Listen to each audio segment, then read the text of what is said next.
Bon matin sur France 3 Bretagne, merci de votre fidélité à notre émission. Ensemble c'est mieux, le dossier du jour est consacré aux livres. Le confinement vous a-t-il réconcilié avec la lecture? Moyen de s'évader, moment unique pour rattraper cette pile à lire qui attend depuis des mois. Quel rapport entretient-on avec les livres? On y revient dans quelques minutes avec nos invités. Mais avant, on part retrouver Evan. Tu nous fais découvrir ce matin le métier de typographe, c'est ça? Et oui, c'est ça. Bonjour Anne Fantet et bonjour à vous à la maison. Aujourd'hui, vous allez vivre et découvrir l'atelier de Philippe à Lannoy, à côté de Josselin. Philippe, comme tu le disais, il est typographe. Alors, c'est quoi la typographie? Vous allez voir que finalement, elle baigne un peu dans notre quotidien, mais je ne vous en dis pas plus. Avant toute chose, j'aimerais vous poser une question. Savez-vous d'où vient l'expression « un texte bien ficelé » Anne Fantet, une idée peut-être? Bien ficelé, nos invités, petite réponse, une aide. Il y a un fil qui relie chacun des feuillets. Aurélie Vallienne vient de te donner la réponse, oui, tu l'as entendu? On est pas mal. Mais c'est pas ça. Ouais, alors c'est pas exactement ça, mais restez bien avec nous puisque dans quelques minutes, je vous donne la réponse. Enfin, pas moi, plutôt Philippe. Philippe, venez nous retrouver. Philippe est en plein travail. Bonjour Philippe. Bonjour. Merci de nous accueillir dans votre bel atelier. Expliquez-nous, avec vos mots, c'est quoi le métier de typographe? Alors, le métier de typographe, c'est composer des lignes de texte avec des lettres en plomb. Donc, alors, pour fabriquer... on vous a préparé des petits exemples pour fabriquer ce genre d'ouvrage. C'est vraiment de l'imprimerie d'art, c'est de l'artisanat. Voilà, c'est de l'artisanat d'art. Oui. Donc, la typographie, c'est ça. Donc, c'est l'impression des textes. Ou ici, avec des caractères en bois. Donc, ici, on a les caractères en bois qui viennent bien. C'est fun, on peut même faire de la couleur. Ah oui, on peut faire de la couleur, mais comment dire, chaque couleur est un passage. Et puis on peut aussi faire des images. Voilà, des images, oui. Donc vous travaillez avec des artistes. C'est ça. Et vous êtes aussi un artiste. Oui, aussi, oui. Alors on va rentrer dans le vif du sujet parce qu'on a plein de choses à vous montrer. On rentre dans votre atelier et vous allez nous composer une petite phrase, une phrase mystère. Je vous laisse nous montrer. Et alors ce qui est assez rigolo ici, je ne sais pas si on peut montrer la caméra, mais on voit tous les noms de police. Ça rappelle un peu comme sur un ordinateur. On voit de la Futura. Vous n'avez pas la comique sans MS, celle que tout le monde connaît? Non, c'est pas ça, non. Non. Bon, dommage. Alors je vous laisse nous expliquer, passez devant qu'on voit mieux, nous expliquer comment on commence à composer une première ligne. Alors donc pour composer une ligne, on utilise un composteur et on a des interlignes.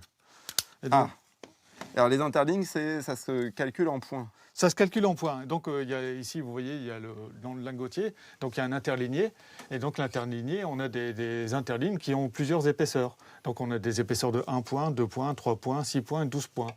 D'accord, donc là on a mis une interligne et maintenant vous allez placer ces petites lettres de plomb. Comment est-ce que vous les trouvez, toutes ces cases? Ah ça, il faut le connaître par cœur. Ah oui. Il n'y a pas d'autre... C'est pas simple. Non, c'est pas simple. Ça s'apprend par cœur et puis c'est tout, quoi. Et vous les chinez pour trouver, parce que ça se trouve où, des polices de caractère comme ça? Chez d'anciens typographes. Donc généralement, c'est plutôt eux qui me trouvent que moi qui les trouve. Oh, le caméraman fait tomber les choses par terre. On va vous mettre le bazar dans votre atelier. Comment est-ce que vous avez appris ce savoir-faire? À l'école. Donc moi, j'ai fait une école d'art en Belgique où on apprenait l'imprimerie. C'est des formations professionnalisantes, donc des formations d'art, mais professionnelles. Donc on apprenait l'imprimerie, mais tous les domaines de l'impression. Donc la sérigraphie, la typographie, la lithographie. C'est le b.a.-ba de l'imprimeur. C'est le b.a.-ba de l'imprimeur. Partant de là, on peut gérer n'importe quel problème en imprimerie. Bon, c'est un métier rare aussi, il ne reste plus beaucoup de typographes en France, donc on est ravis d'être dans votre atelier ce matin. On va se retrouver dans quelques minutes. Juste rapidement, vous pouvez nous donner la réponse à la phrase pour le texte de ficelé? Quand on a composé les lignes, on les pose sur une galette et ensuite, pour conserver les lignes, allez-y, montrez. Comme ça. Hop, on met une ficelle autour de la ligne. Et donc, quand ça tient, on a un texte bien ficelé. Et là, voilà la bonne réponse. Bon, maintenant, voilà, vous savez pourquoi l'expression un texte bien ficelé est entrée dans le jargon commun. On en reparle tout à l'heure. C'est à toi, Anne Fantet. Merci beaucoup, Evan. On continue à parler livres et lecture. Pendant le confinement, vous avez été nombreux à vous adonner à la pratique de la lecture. On regarde ça en chiffres et en images. Au moins, pendant le confinement, j'ai bien bouquiné. Oui, moi, il n'y avait que ça qui me détendait. Pendant le confinement, les Français ont lu plus que jamais.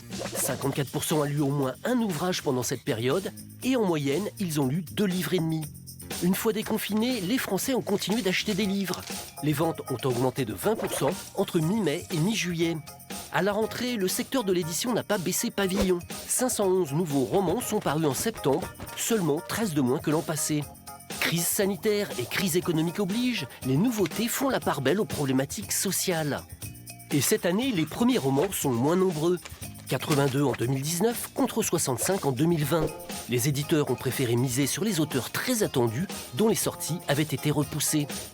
Par temps de Covid, pour calmer ses angoisses et s'évader, rien de mieux que la lecture, bien à l'abri chez soi. Et nos invités ce matin, Mathieu Ducoudray, vous êtes directeur de livres et lecture en Bretagne.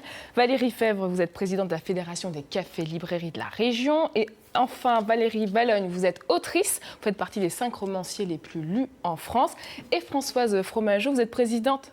Aurélie Vallogne, pardon, oui. On vient de me signifier. Et Françoise Fromageau, vous êtes présidente de la délégation Bretagne à la Croix-Rouge. On parlera tout à l'heure des maraudes organisées par votre association. Alors d'abord, petite question personnelle. Le confinement, ça a été pour vous la fièvre de la lecture ou au contraire impossible de lire une ligne, Valérie Fèvre ? Moi, j'ai beaucoup lu. D'accord. Beaucoup lu. J'avais plein de romans à lire en avance, donc j'ai pris du temps. Même si le fait d'être confinée, la librairie que j'ai aussi... parce que je ne suis pas que présidente de la fédération, j'ai aussi une librairie, était un peu en stand-by, donc quand même un petit peu des inquiétudes par rapport à l'activité. On va y revenir tout à l'heure, oui. Mais oui, beaucoup. Aurélie Vallogne, fièvre de la lecture ou impossible Ça a été très compliqué parce que confinée avec 2 enfants en bas âge et donc du coup devoir à la maison et puis pas eu tout de moment pour moi. Donc le seul livre que j'ai réussi à lire le soir, la nuit avec ma lampe torche, c'était Guerre et paix que j'avais jamais lu encore. D'accord. Et donc justement le temps long m'a permis de pouvoir l'emmener du début jusqu'à la fin. Mathieu Ducoudray. Écoutez, pas de changement notable pour moi. Moi, je lis tous les soirs, donc ça... Voilà, bon élève, régulier. Et Madame Fromageau, je crois que comme moi... moi, je suis médecin dans un hôpital, donc j'ai été confinée à l'hôpital. Et finalement, le soir en rentrant, j'ai pas beaucoup lu.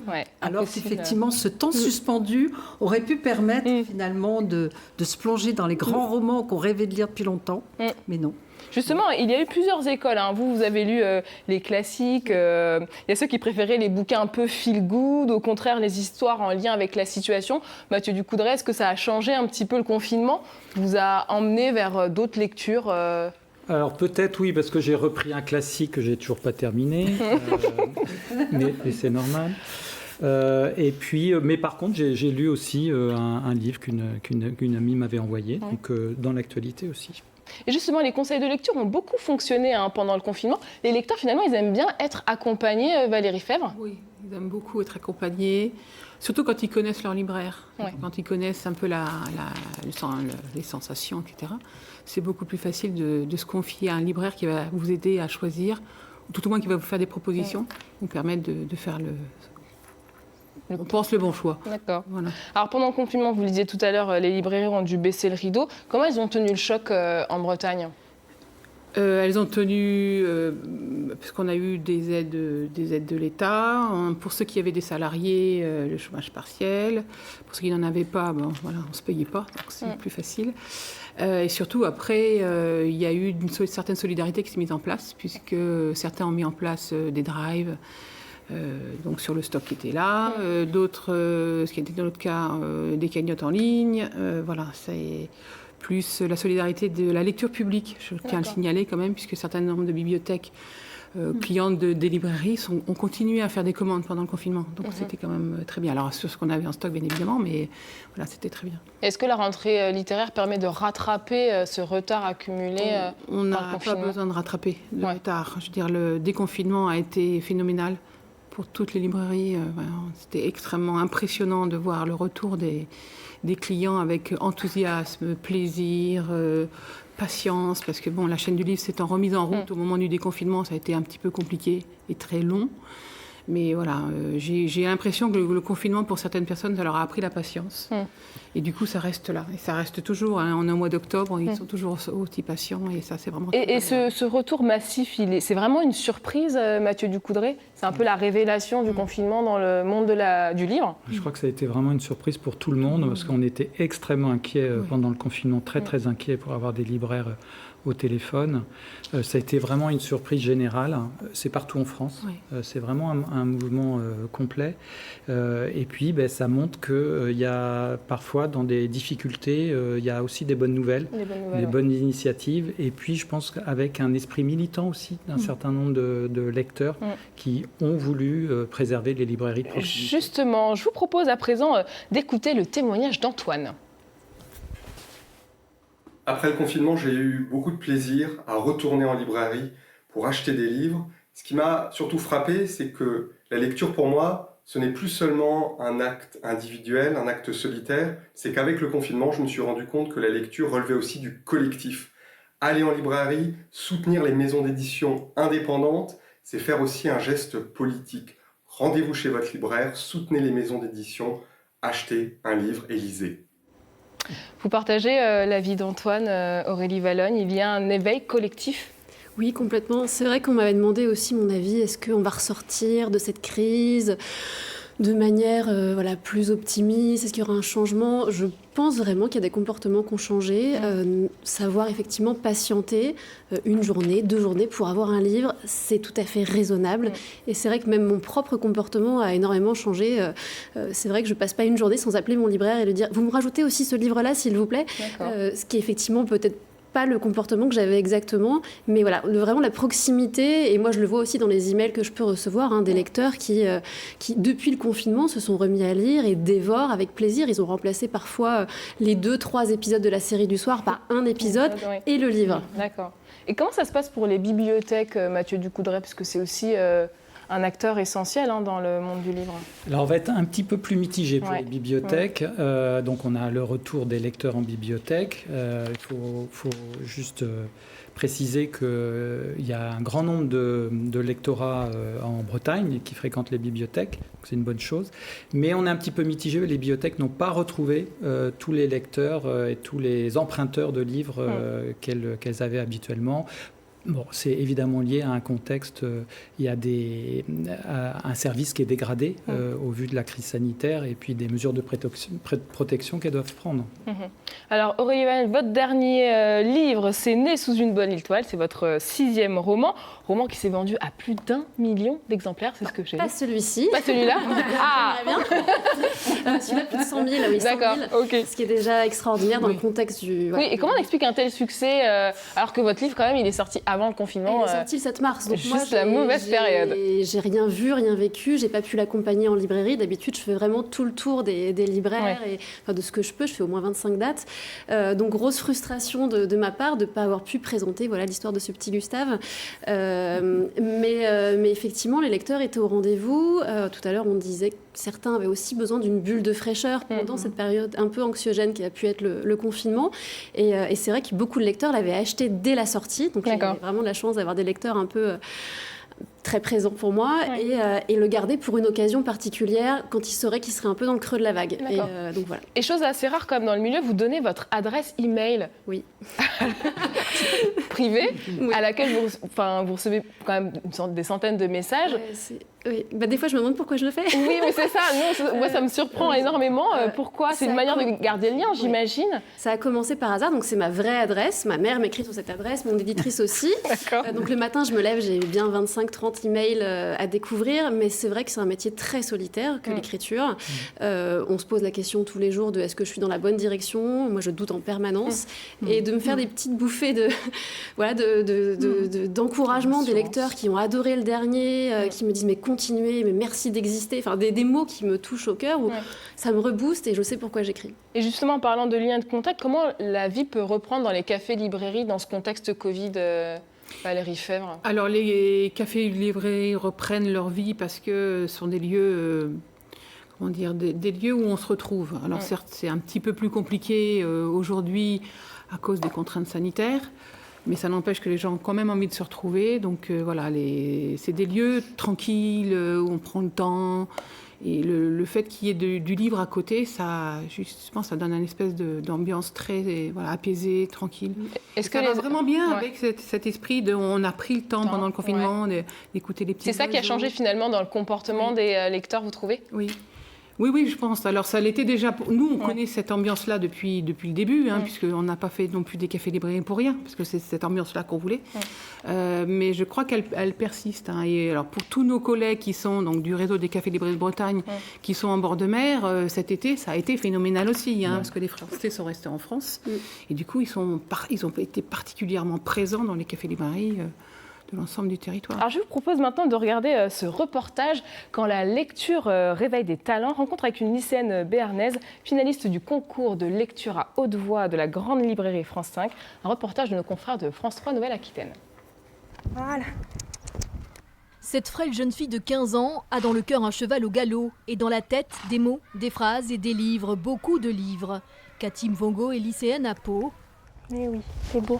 Elle a été sélectionnée parmi 140 000 candidats pour participer à la finale du concours de lecture à voix haute de la grande librairie sur France 5. Je ne pensais pas être retenue parce que déjà au sein même de mon lycée, il y avait quelqu'un que je connaissais qui avait participé. Je la trouvais vraiment formidable et tout. Sa lecture, je ne pensais pas que j'allais être prise à sa place. Donc déjà, je ne pensais pas passer cette étape. Et après, dans les 100 finalistes, c'était énorme. Je me disais, c'est pas possible. Pour le concours, Cathy a choisi Marcel Pagnol, un auteur qui l'a accompagné toute son enfance. Cette idée m'avait d'abord paru absurde.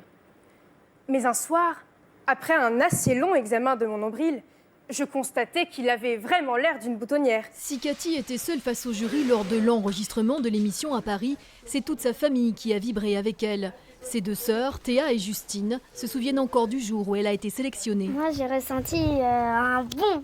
Une grande fierté. Ouais. Une grande fierté, c'est sûr. Bon, après, comme dit, j'avais toute confiance en elle et voilà, j'étais sûre qu'elle était dans son élément et j'étais sûre qu'elle irait au bout de ce qu'elle faisait, quoi. Ambroise, son père, a toujours su qu'elle aimait lire. Durant l'émission, il a pourtant découvert un autre visage de sa fille.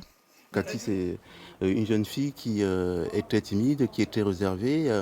Et au moment de l'enregistrement, elle était totalement transformée, comme si elle était habitée par quelqu'un d'autre. J'en conclus qu'un déboutonnage était possible et que Mange Japan avait dit vrai. Avant l'émission, je mangeais plus, j'étais stressée et tout, donc c'était horrible. Mais dès que j'ai commencé à lire, en fait, c'était parti, quoi. J'ai beau me laver, je suis sale. Je sens leur mort, toujours. Et ces 3 taches dans le salon. C'était Christelle, Christiane, Christine. Et cette tache dans le couloir, c'était Christian. Voilà pour ce portrait de Cathy. Alors, la lecture l'a révélé. Quelles sont pour vous les vertus de la lecture, Mathieu Ducoudray ? C'est un moment de pause. C'est un moment de pause, alors de travail également, enfin en tout cas de concentration plutôt que de travail. Mais c'est un moment de pause où on part ailleurs, d'introspection. Et puis de ce double mouvement, à la fois d'introspection et de partir ailleurs. Voilà. Un moyen d'évasion pour vous, Valérie Febvre, la lecture, vous qui lisez, j'imagine, un nombre incalculable de livres. J'essaye. Entre le travail et le plaisir. Et le plaisir, oui. Moi, je dis souvent que la lecture, c'est une promesse. Ouais. Voilà, on ouvre un livre, on a une promesse de quelque chose. Elle est tenue pas, c'est pas grave, on y va, quoi. C'est toujours une belle aventure, quoi qu'il arrive. Françoise Fromageau, qu'est-ce que vous apportez ? C'est un voyage, c'est des rencontres, des échanges. Moi, je suis très curieuse, donc je lis beaucoup de choses très, très différentes. Ouais. Parfois, je suis un peu déçue, mais très, très souvent, c'est un vrai bonheur de lire. Aurélie Valagne, quand vous lisez un livre, est-ce que vous vous mettez à la place de l'écrivain en disant pourquoi il a écrit ça comme ça ou qu'est-ce qu'il a voulu Je me dis ça doit être quand même un peu schizophrène comme exercice. C'est vrai que avant d'être écrivaine, je suis d'abord lectrice, passionnément lectrice. Je crois qu'on me retire les livres, je crois que j'ai plus de raison de vivre. Vraiment, c'est ma bouffée d'oxygène, c'est mon évasion, j'apprends. Et maintenant, malheureusement, quand je lis des livres, parfois, je suis très impressionnée et je me dis mais comment il a fait ça ? Alors, je renote la phrase et j'essaie d'y repenser. Ouais. Et oui, donc effectivement, maintenant, j'ai un peu ma double casquette. Pas seulement lectrice qui se laisse emporter, mais je reviens en arrière et je me dis non, mais là, c'est un tour de force extraordinaire. Comment il ou elle a-t-il réussi à faire ça ? Et juste une dernière question. On vient de voir Cathy, elle est jeune. La lecture et les jeunes, ça fonctionne en ce moment ou est-ce qu'on se dit il y a encore du chemin ? Non, oui, ça fonctionne. Alors je peux en parler avec un peu plus de sérieux, parce que la librairie que j'ai, c'est une spécialité jeunesse. C'est pour ça que je vous posais la question, c'était intentionnel. Merci. Oui, les jeunes lisent. Après, les formats sont très différents. C'est-à-dire que là, on va parler du roman, mais ils lisent aussi de la bande dessinée, ils lisent du manga, ils lisent du roman graphique. Tout ça, c'est des outils, et du documentaire aussi, des outils et des supports qui sont passionnants aussi pour eux. Et voilà. En plus, en littérature jeunesse, on a de superbes choses. Donc voilà, on peut se laisser aller. Merci beaucoup en tout cas d'avoir participé à notre dossier du jour. J'avais plein de questions, mais notre temps est déjà écoulé. Avant de passer à l'emploi, on va retrouver Evan, qui est en duplex de Lanoué dans le Morbihan. Tu nous présentes ce matin les coulisses du métier de typographe. Oui, alors nous, depuis tout à l'heure, on vous écoute et c'est passionnant ce que vous dites sur le plateau. Alors on va essayer de vous passionner autant que vous nous passionnez avec Philippe, qui est typographe à Lanoué. Alors Philippe, j'aimerais savoir, tu n'as jamais eu envie d'avoir ton imprimerie à toi? J'ai mon imprimerie, elle est ici. Ah bah oui, c'est vrai, c'est une imprimerie. Alors c'est pas une imprimerie au sens commun du terme. Non, c'est pas industriel en tout cas, oui. Artisanal. Et qu'est-ce qui te plaît justement dans cette imprimerie artisanale? Le temps. Le temps, on remet la place du temps à sa place, en fait. Tu as déjà travaillé dans une imprimerie standard? Oui. Et ça l'a pas fait? Non, il y a trop de gâchis. C'est le gâchis qui t'a marqué? Ouais. Alors que là, au moins, tu travailles sur des pièces uniques. Oui, voilà, c'est ça, oui. Alors, une pièce unique, justement, qu'on est en train de réaliser, puisque tu as... Alors, une toute petite pièce unique, on est en train d'imprimer une phrase, mais vraiment de manière artisanale. Donc, tout à l'heure, tu nous as montré ton composteur. Alors, quand on a fini de composer une ligne, on prend la ligne, on la met sur ce qu'on appelle une galée, et donc, on aligne ces lignes les unes après les autres, donc en partant du haut vers le bas. Mais il y a des espaces. Il y a des espaces. Donc, il n'y a jamais de vide. Il n'y a jamais de vide. Tout est rempli par ce qu'on appelle des blancs. Donc, ce sont des interlignes, des lingots, des espaces. Et puis ensuite, on les impose. Et donc, les imposer, ça veut dire les mettre en forme dans la machine ou dans un châssis. Alors, la presse, on va y passer tout à l'heure. Mais pour bien imprimer, il faut de l'encre. Il faut de l'encre. Et alors, c'est marrant, l'encre, on ne la trouve pas... Je m'en suis mis plein les doigts, ça commence bien. L'encre, on ne la trouve pas sous forme de cartouche. Ah non. C'est une pâte, c'est une pâte, c'est fait à base d'huile. Je te laisse peut-être la manipuler pour que vous vous rendiez compte de la texture. Alors, voilà. Alors, c'est une pâte.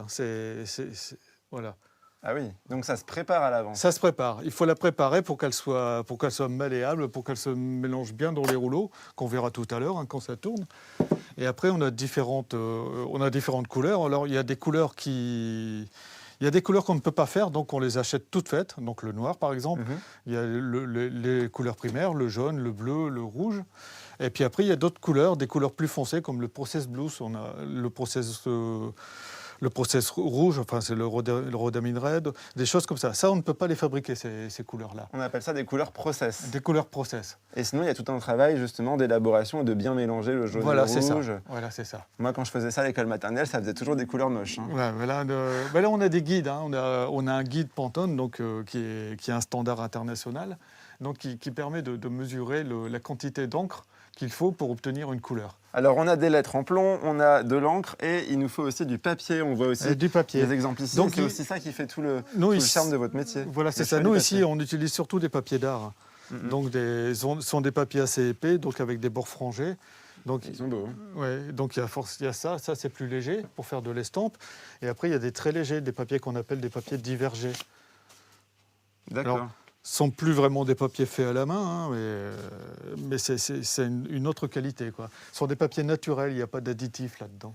Bon, alors maintenant qu'on a nos papiers, notre encre et nos lettres, on va passer sur la presse. Mais ça, ce sera dans un petit quart d'heure. On vous dit à tout à l'heure, Anne Fanté. On continue à vous écouter. J'aime beaucoup ce dont vous parlez sur le plateau. Vous êtes aussi très captivants, tous les deux. Ah, ça va alors. Allez, comme chaque jour dans votre émission, on consacre une large place à l'emploi. On vous présente aujourd'hui le quotidien de Rigobert, sa profession, soudeur. Voici son portrait.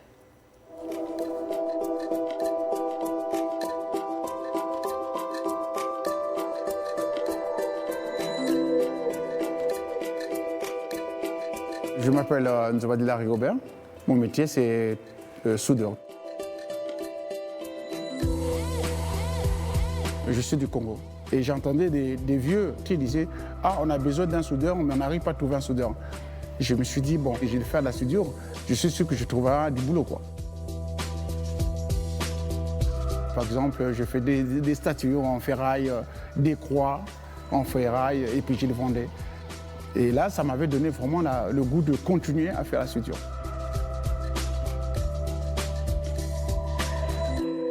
La soudure, ça consiste à faire beaucoup de choses. On peut faire des citernes, on peut monter des camions, c'est-à-dire des bennes sur les camions. Il y a tout qui me plaît dans la soudure. C'est comme un couturier, il faut être précis. On fait du boulot et on satisfait les clients. Par exemple, je fabrique une benne neuve et quand un client arrive, il est content. Et moi, je suis content. Je crois que ça donne le courage de continuer toujours à faire ce boulot-là. Vas-y. Des fois, il y a des petites douleurs, des petits bobos de gauche à droite. Des travaux qui étaient pénibles, vous ne le sentez pas parce que les jeunes sont à votre côté. Et il y a la solidarité vraiment énorme. Ouais, il va souder là-bas, tout le jour là. Pour apprendre, il faut toujours rester avec un ancien pour essayer d'initier les jeunes dans ce métier. À un moment donné, il faut que les jeunes nous remplacent.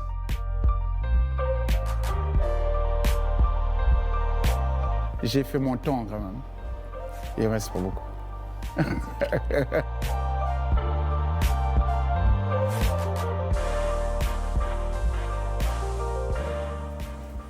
Voilà pour le portrait de Rigobert. C'était donc le métier de soudeur. On continue à en parler avec vous. Chantal Guénec, bonjour. Vous êtes conseillère Pôle emploi à Quimper. Alors, le soudeur est l'un des maillons indispensables de l'industrie. Quelles sont ses missions au quotidien ? Oui, bonjour. Le métier de soudeur, c'est d'abord d'assembler des pièces de métal préparées par les chaudronniers et les tuyauteurs. Et ça en utilisant le principe de la fusion, c'est-à-dire chauffer les matériaux à très haute température. Et puis, les missions, c'est d'effectuer de la soudure, du contrôle, mais aussi d'avoir l'objectif d'être une qualité plus. Il faut que le travail soit conforme. Dans quel type de lieu peut-il exercer ? Alors, il exerce dans différents secteurs, aussi bien dans le secteur de la métallurgie, mais aussi chimie, automobile que BTP. Et quelles sont les formations qui existent pour devenir soudeur ? Alors, en formation, il y a la voie classique, c'est-à-dire qu'après la 3e, je peux faire un CAP soudeur ou un bac pro métallier soudeur. Et puis, en réorientation professionnelle, je peux passer un titre professionnel de soudeur. Et quelles sont les qualités, les compétences requises pour exercer le métier ? Alors, les qualités, c'est d'être en forme physiquement, parce qu'il faut supporter la station debout, le bruit, la chaleur, mais il faut aussi être capable d'être très méticuleux, précis, et d'être capable de souder au micron près. Et quelles sont les offres à pourvoir dans notre région ? Alors, c'est un métier dans notre jargon qu'on dit porteur, c'est-à-dire qu'il y a beaucoup d'offres d'emploi à pourvoir. Aujourd'hui, sur le site de Pôle emploi pour la région Bretagne, on a 408 offres. Et puis, il y a 22 entreprises qui recrutent sur Rennes actuellement des soudeurs.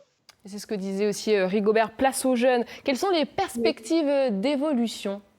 Alors, il y a des bonnes perspectives d'évolution. Déjà, le salaire est plutôt attractif. On peut débuter avec un CAP ou un bac pro soudeur de 1 400 à 1 900 euros net et aller jusqu'à 3 000 euros.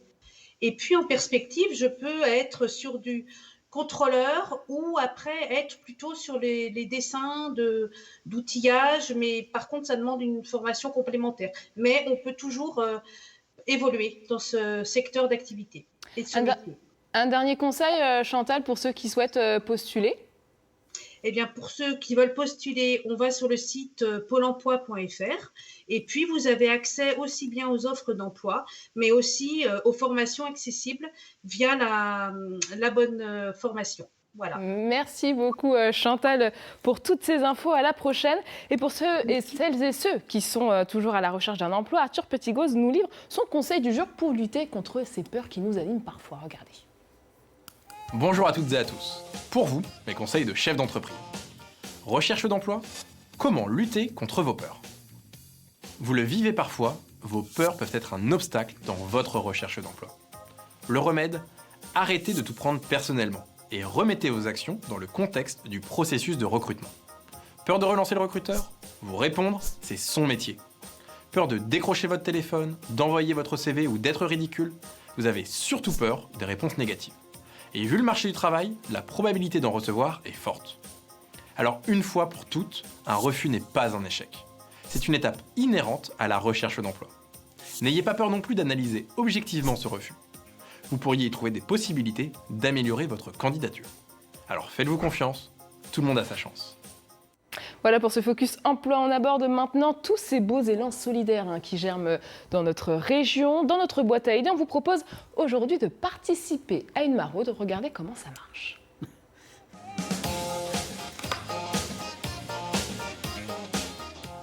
J'aimerais aider les sans-abri. Et si on participait à des maraudes?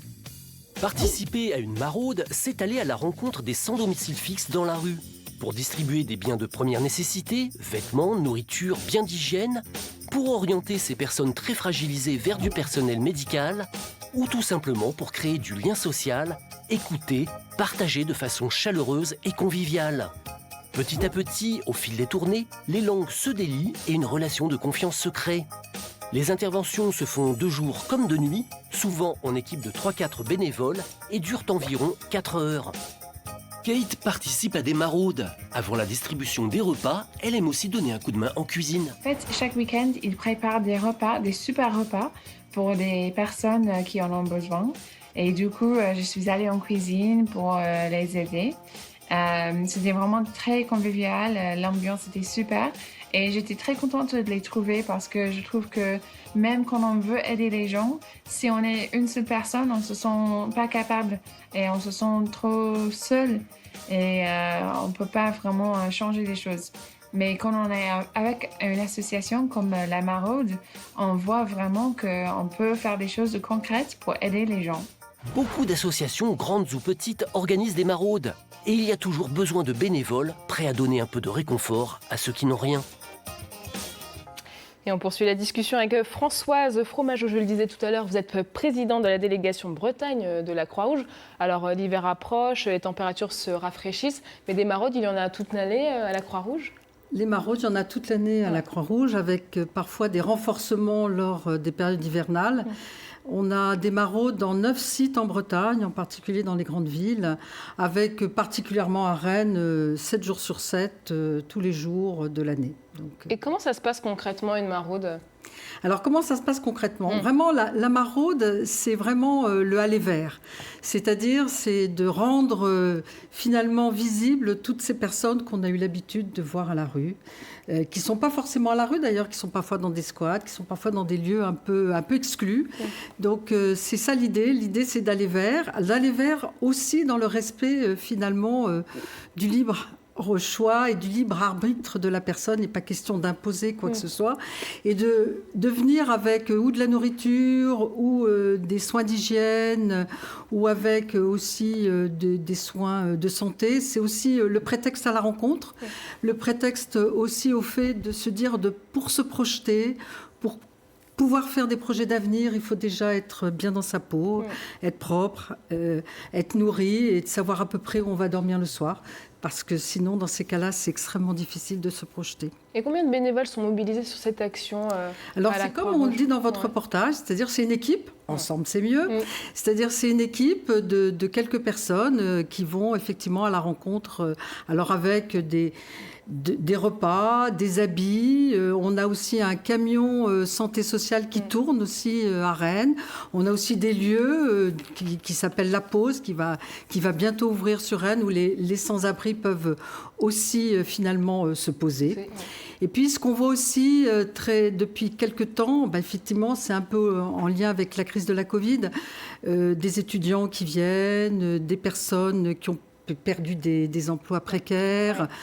Et puis beaucoup de femmes, plus de femmes, des familles avec des enfants, des mineurs non accompagnés. Aujourd'hui, les personnes à la rue, c'est beaucoup plus large qu'on a vraiment évolué. Alors depuis la crise migratoire évidemment, mais quand même c'est plus le SDF qui est volontairement a envie de vivre à la rue. On vit pas à la rue par envie. La rue vraiment c'est pas une fatalité et je pense que la plupart des personnes ont qu'une envie, c'est d'en sortir. Et justement, comment vous formez vos bénévoles pour qu'ils aient toute cette notion, tout ce que vous venez de nous dire, cette position non jugeante Alors, c'est vrai qu'il y a une éthique du maraudeur, c'est-à-dire je viens de parler du libre choix, je viens de parler du regard, je viens de parler aussi de la manière dont on l'aborde en pleine citoyenneté, en pleine réciprocité. Cette personne, certes, vous lui apportez quelque chose, mais sachez quand même qu'il vous apporte aussi beaucoup. Et j'imagine que les profils de vos bénévoles sont divers et variés.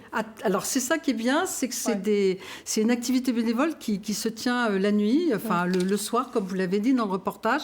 Donc, ça fait appel finalement à cette tranche de personnes qui sont très peu bénévoles, c'est-à-dire c'est les personnes qui sont salariées, qui ont beaucoup de choses à faire dans la journée et qui le soir prennent aussi le temps de la maraude. Et j'imagine qu'avec le Covid, est-ce qu'il a fallu s'adapter Est-ce que vous avez des difficultés à trouver des bénévoles justement Alors non, c'est-à-dire que pendant la crise de la Covid, il y a beaucoup de personnes qui étaient émergées, faut qu'on se le dise quand même. Mais là, ça y est, les personnes sont de nouveau à la rue avec ce que je vous dis, ces nouvelles personnes, ces nouveaux précaires précipités par la crise de la Covid. Non, les gens étaient là, je veux dire, masqués, avec aussi ce souci, effectivement, de pouvoir accueillir et prendre aussi en soin les personnes à la rue susceptibles d'être atteintes du Covid, puisque la Croix-Rouge a développé à la fois des centres de dépistage et des centres d'hébergement, en tout cas pour les personnes à la rue. Et est-ce que vous cherchez des bénévoles? Alors, sur le moment, on cherche tout le temps des bénévoles, et je veux dire, et voilà, donc venez à la Croix-Rouge ou ailleurs. Alors, ce qui est aussi intéressant finalement, et la crise de la Covid, elle a fait bouger les lignes de ce travail ensemble. Ensemble, c'est mieux. Et c'est vrai que les associations aujourd'hui, sur les territoires, essaient de jouer collectif. Et ça, c'est extrêmement important. Je pense pour les personnes qu'on accompagne, il y a une coordination, il y a une cohérence qui est en train de s'installer. Et je pense que là, aujourd'hui, on a espoir de pouvoir faire en sorte que le logement d'abord puisse vraiment prendre son effet en Bretagne et puis au mieux pour les personnes qu'on accompagne. Et nous, dans cette émission, on cherche toujours à mobiliser les gens pour s'engager. À ceux qui hésitent à se lancer dans une action, une association, qu'est-ce que vous leur diriez pour les convaincre? Il faut venir. C'est aussi parfois, ce qu'on a dit tout à l'heure, sortir de sa zone de confort, effectivement, parfois.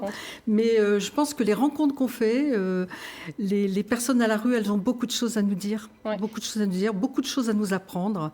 Donc, il ne faut pas hésiter. Et puis, on travaille en équipe, on travaille ensemble, on se coordonne et sachez quand même que le bénévolat, ça fait grandir tous les jours. Le message est entendu. C'est ça, belle transition. Allez, on file retrouver Evan. Evan qui s'est invité ce matin dans l'un des derniers ateliers typographiques de la région. Oui, Anne Fanté, avec Philippe à Lanoué du côté de Josselin, on est en train de travailler sur mon prochain livre avec la première phrase qui sera bientôt éditée. Mais pour ça, il faudra attendre la fin de l'émission. Philippe, j'aimerais qu'on s'approche un petit peu parce que c'est assez particulier. Dans ton métier, toutes les lettres sont à l'envers. Ah, elles sont à l'envers, oui. Elles sont en miroir, en fait. Donc on lit avec la tête en bas et puis de gauche à droite, comme le sens de lecture normal. Et c'est pas trop difficile? Non, c'est un apprentissage. Oui, ça. Après, on lit tout à fait normalement. Hein. Alors, moi, je sais mieux me relire à l'envers qu'à l'endroit. Ah ouais. Je fais moins de fautes. C'est quoi les avantages de l'imprimerie d'art par rapport à l'imprimerie classique, une feuille qu'on met dans la photocopieuse? Déjà d'une, il y a la durée dans le temps. Et surtout, on peut avoir des différences dans les rendus, sur les brillances, les mattes, les satinés. Et on n'est pas limité pour les supports non plus. On peut imprimer n'importe quel support avec les techniques traditionnelles, ce qu'on ne peut pas faire avec une imprimante. Alors Anne Fanté, tous les petits mots doux que tu m'envoies par mail à longueur de journée, on va les imprimer avec Philippe, comme ça ils resteront gravés dans le marbre pour l'éternité. J'en écrirai moins, je pense aussi. Mon trêve de plaisanterie. Philippe, j'aimerais bien savoir, Philippe, comment est-ce que vous vivez du métier de typographe à notre époque, en 2020? On n'en vit pas. Nous, ce qui nous permet de faire vivre l'atelier, ce sont les salons, les institutions aussi. vous commandent des ouvrages. Qui commandent des ouvrages dans les bibliothèques départementales, les bibliothèques communales aussi, et les ateliers qu'on fait par-ci par-là, pour montrer un peu ce qu'on fait. D'ailleurs, vous serez sur un salon prochainement à Morlaix. Oui, à Morlaix, oui, un salon très important, le 1er et 2 novembre, enfin le week-end du 1er novembre en tout cas. Et donc c'est un salon qui est très important en Bretagne et en France d'ailleurs, qui réunit tous les acteurs de la petite édition professionnelle en France, en Belgique et en Suisse aussi. Et puis vous avez fait appel, suite au confinement, à la générosité des internautes pour un financement en ligne. On a fait un crowdfunding, et ce qui nous a permis de pouvoir acheter des matières premières pour pouvoir continuer de produire. Et comment est-ce que vous envisagez la suite? Parce que c'est quand même un savoir-faire qui fait partie de notre patrimoine à tous. Est-ce qu'on peut venir nous commander le faire-part de mariage de ma grande-tante Janine, bien sûr. pour continuer à vous faire vivre, par exemple? Bien sûr. Sur la base, c'est une imprimerie de ville. Donc, tout ce que faisait une imprimerie avant, nous, on est capable de le faire ici. Donc, oui, on peut faire des faire-part de naissance, de mariage, sur des beaux papiers, comme on faisait avant. Nous, on n'est pas limité. Bon, et on peut faire aussi mon prochain best-seller. Je pense qu'il est on va mettre en route la machine. Venu le temps de faire tourner la presse. Je vous laisse nous expliquer comment vous faites, Philippe. Donc, ce qui se passe ici, c'est qu'on a mis en route la machine, on a mis de l'encre. On l'a vu tout à l'heure. Le fameux pot d'encre, oui. On prend, on met sur les rouleaux. Il faut qu'on y aille, parce que là, le public attend. On est parti. Il faut que le livre soit prêt. C'est ce qu'on appelle une rotative? C'est une presse cylindre. D'accord. Voilà. Et donc, tout de suite le résultat. On voit la phrase, alors, Evan est un mec super. Et ben voilà, ça c'est une super phrase pour un titre de livre. Merci beaucoup Philippe pour cette belle découverte. Merci à vous d'être passé. Enfanté, si tu veux, on va écrire ton chapitre maintenant. La grande littérature. Alors, prochain best-seller en version typographique, Aurélie Valognes? Pourquoi pas? Je trouve ça super de faire travailler les artisans proches de chez nous, donc sur des petites quantités, bien évidemment. Et quand on voit cet art ancestral, Mathieu Ducoudray, qu'est-ce que ça vous inspire? Parce que c'est un métier qui est quand même en voie de disparition, c'est ce qu'expliquait Evan. Il faut absolument que ces métiers existent parce qu'ils créent là, pour le coup, de la beauté directement, comme on vient de le voir. Ouais. Alors, vous me disiez, Françoise Fromageau, que vous aviez eu... Oui, moi j'avais un patient typographe qui me parlait vraiment de son métier, de cet assemblage de lettres. Et puis il avait aussi exercé son métier pendant des sombres heures où il fallait éditer des tracts.